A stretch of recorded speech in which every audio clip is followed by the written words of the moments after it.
তো 7 নম্বর এমসিকিউ বলেছে যে দৈর্ঘ্য পরিমাপের কোনো ত্রুটি থাকলে আয়তন পরিমাপে সেই ত্রুটি হবে কত গুণ।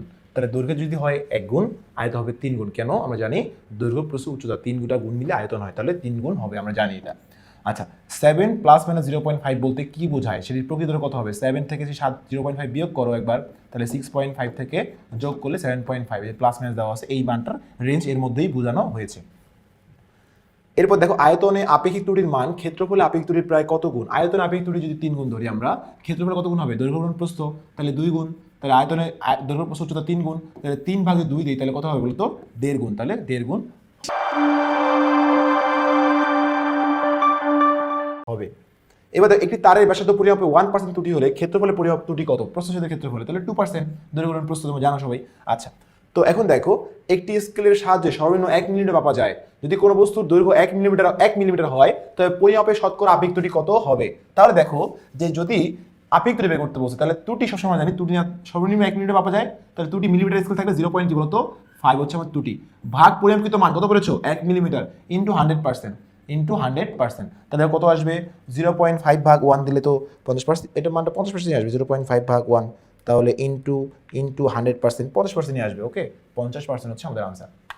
সূত্র ফেলছি আমি যে আপেক্ষিক ত্রুটি ইকুয়ালস টু চূড়ান্ত ত্রুটি ভাগ পরিমাপকৃত মান 1 পেয়েছো। চূড়ান্ত ত্রুটি কিভাবে বুঝলেন? 0.5 মিলিমিটার স্কেল হলে দেয়া না থাকলে 0.5 হচ্ছে আমার চূড়ান্ত ত্রুটি, এটা অলওয়েজ কনস্ট্যান্ট। ওকে, আচ্ছা, এরপর আসো বর্গাকৃতি বইয়ের দৈর্ঘ্য 100 সেন্টিমিটার দেওয়া আছে, আপেক্ষিক ত্রুটি 10% হলে ক্ষেত্রফল নির্ণয় আপেক্ষিক ত্রুটি কত হবে? তাহলে এখানে বর্গাকারটা বই দৈর্ঘ্য দেওয়া আছে 100 সেন্টিমিটার, যার আপেক্ষিক ত্রুটি হচ্ছে 10%। হ্যাঁ, এখন ক্ষেত্রফল আপেক্ষিক ত্রুটি কত হবে? তাহলে যদি আমরা করে দেখি এটা, যে 100 সেন্টিমিটার হচ্ছে একটা বর্গাকার বই, 100 সেন্টিমিটার একটা বর্গাকার বই, ঠিক আছে। এখন তোমাকে আমি একটা কথা বলি, শোনো, তুমি দেখবা। আচ্ছা, ওটা পরে বলতেছি। তাহলে বর্গাকার বই একটা, ঠিক আছে, 10% ত্রুটি 100 এর 10%, অর্থাৎ 100 ইন্টু 10 ভাগ 100, তাই তো? তাহলে হবে কত? 10। তাহলে ত্রুটি হচ্ছে কিন্তু 10 সেন্টিমিটার। তাহলে একবার, তাহলে 100 প্লাস মাইনাস 10, তাহলে মানটা হবে একবার কত? 90, একবার হবে কি বলতো? একবার হবে 110। এই মানটা হচ্ছে এটা। বেশি মান হলে 110, কম হলে কি 90। তাহলে এখন তোমাকে বলছে এখানে কি বলছে বলো দেখি। বলছে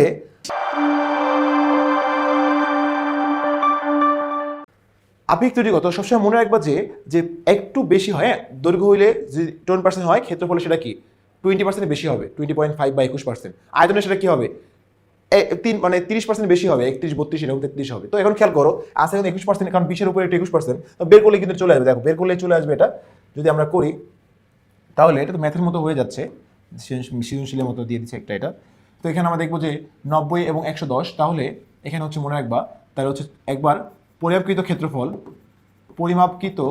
ক্ষেত্রফল, ঠিক আছে, দেখবো হচ্ছে কত আসবে বলতো? কত আসবে? পরিমাপকৃত ক্ষেত্রফল হচ্ছে এই 100 এস ছিল, এটা হচ্ছে স্কোয়ার, মান আসবে একটা।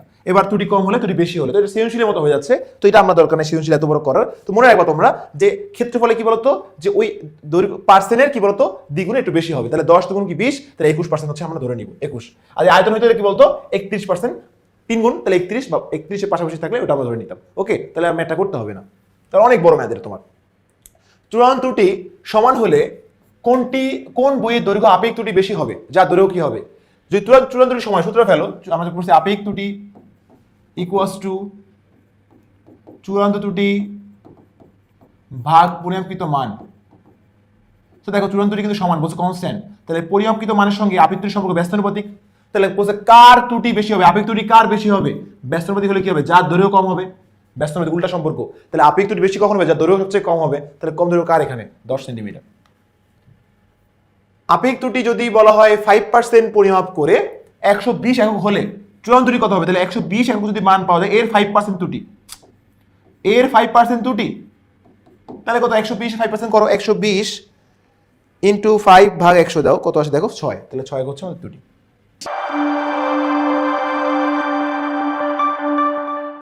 ডি ব্যাস এবং এই উচ্চতার বিশিষ্ট কোন সিলিন্ডারের সিলিন্ডার আয়তন কত বলতো? 1/4 পাই ডি স্কোয়ার, এইচ হচ্ছে আমাদের সিলিন্ডার আয়তন। সবাই জানো তোমরা সূত্রটা, মুখস্থ সূত্র আসলে। এবার যদি একটু আমরা দেখি, পরেরটা আসি, দেখো 63 নম্বর। দেখো কোন বইয়ের দৈর্ঘ্য 26.0 সেন্টিমিটার থেকে 0.1 সেন্টিমিটার লিখলে কি হবে? এখন যদি এটা তুমি 0.1 যোগ করো, তাহলে হবে 26.1, আর বিয়োগ করলে 25.9, তাহলে এটা এর মধ্যে রয়েছে বলতে পারি আমরা। ওকে, এটা এর মধ্যে রয়েছে।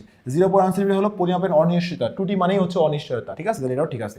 বইয়ের প্রকৃত দৈর্ঘ্য হচ্ছে 26, না প্রকৃত দৈর্ঘ্য হচ্ছে 26, ওই যে এর মধ্যেই আছে, এটা জানো না তুমি, তাহলে এটা কিন্তু হবে না। 1 ও 2 হচ্ছে আমাদের আনসার। পরিমাপের ক্ষেত্রে কি বলেছে দেখো, আপেক্ষিক ত্রুটি হচ্ছে চূড়ান্ত ত্রুটি ভাগ পরিমাপ করা মান, ঠিক আছে। ভার্নিয়ার ধ্রুবক হচ্ছে প্রধান স্কেলে এক দৈর্ঘ্য মানে এস, আর ভার্নিয়ার স্কেলে মোট ভাগ ভাগ এন, এটাও ঠিক আছে। লঘু সীমা হচ্ছে পিচ, না পিচ তো উপরে হবে, নিচে দিয়ে দিচ্ছে, তার মানে এটা ভুল, তাহলে 1 ও 2 হচ্ছে আমাদের সঠিক উত্তর। এই ছিল আমাদের এই টাইপের সমাধান। আশা করি তোমরা এটা বুঝতে পারছো। তোমরা এখনো যারা আমাদের এমসিকিউ 500 এমসিকিউর পুরো সাজেশন বুকটি সমাধান সংগ্রহ করোনি, দ্রুত সংগ্রহ করে ফেলো।